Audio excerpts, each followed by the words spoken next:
Ladies and gentlemen, the story you are about to see is true. The names have been changed to protect the innocent.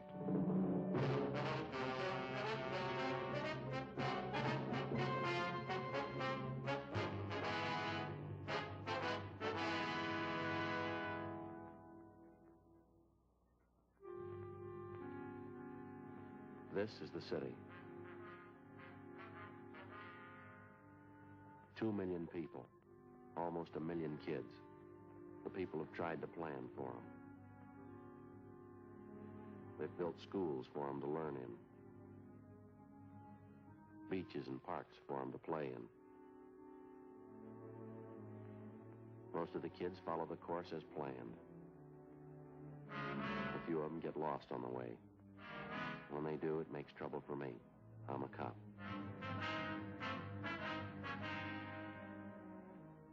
It was Thursday, April 10th. We were working the day watch out of Juvenile Division. My partner's Frank Smith. The boss is Captain Stein.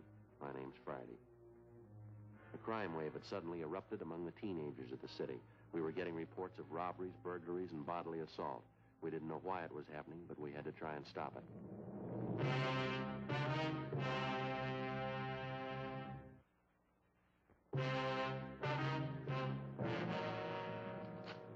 Frank? Yeah, Joe. Got a call in West Fremont.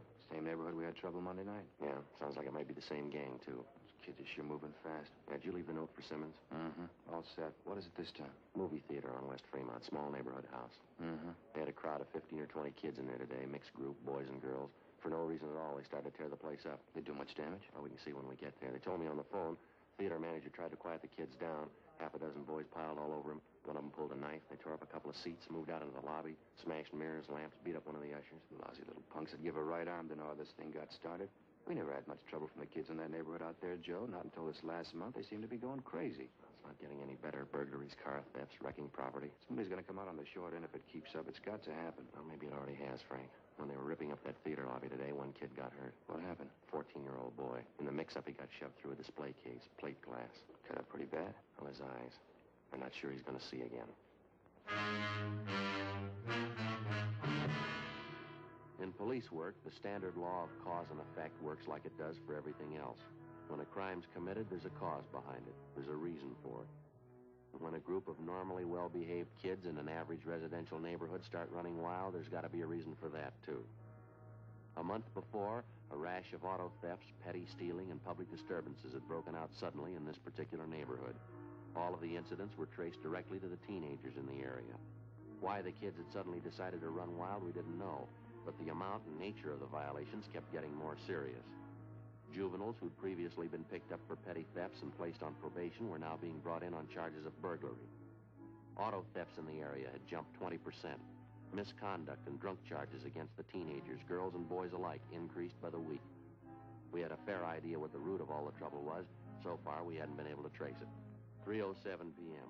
We got to the neighborhood movie theater on West Fremont. We went inside. The lobby was a shambles.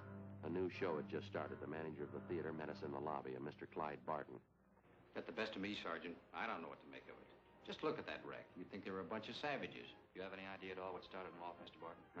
No idea in the world. A bunch of them came in about 2 o'clock today. Boys and girls both. They sat in front and watched the picture for a while, and it started getting noisy. Did you recognize the kids? I mean, are they from the neighborhood here? Sure, I know who they are. I say they started to make trouble down front, kicking the back of the seats and yelling around. Usher couldn't do anything with them, so I went down to tell them to quiet down and get out. Well, did any of them in particular seem responsible for the racket? Any ringleader? Not that I noticed, no. I tried to be nice to kids, reason with them. They just wouldn't have it. Must have been almost 2 dozen of them. When they wouldn't behave, I told them to leave. I'd give them their money back. What'd they do? Got real foul-mouthed. 1 or 2 of the girls, too.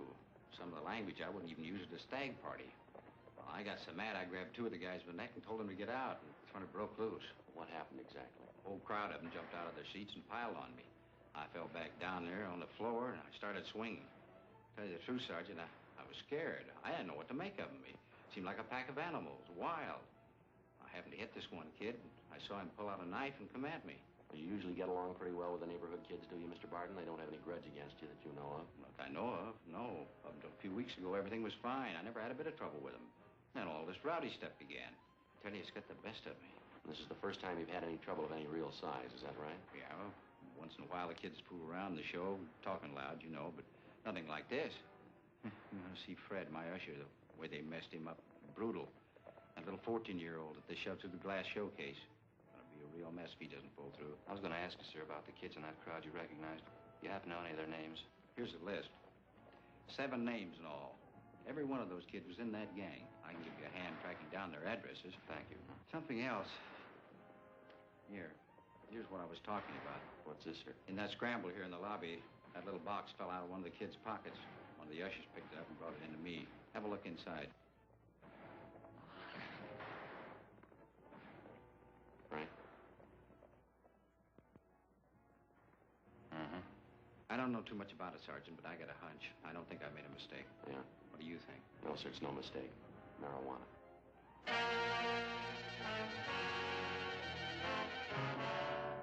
We finished interviewing the theater manager, Clyde Barton, and then we talked to the usher, Donald Masters, who recovered the small box containing the marijuana from the floor of the lobby.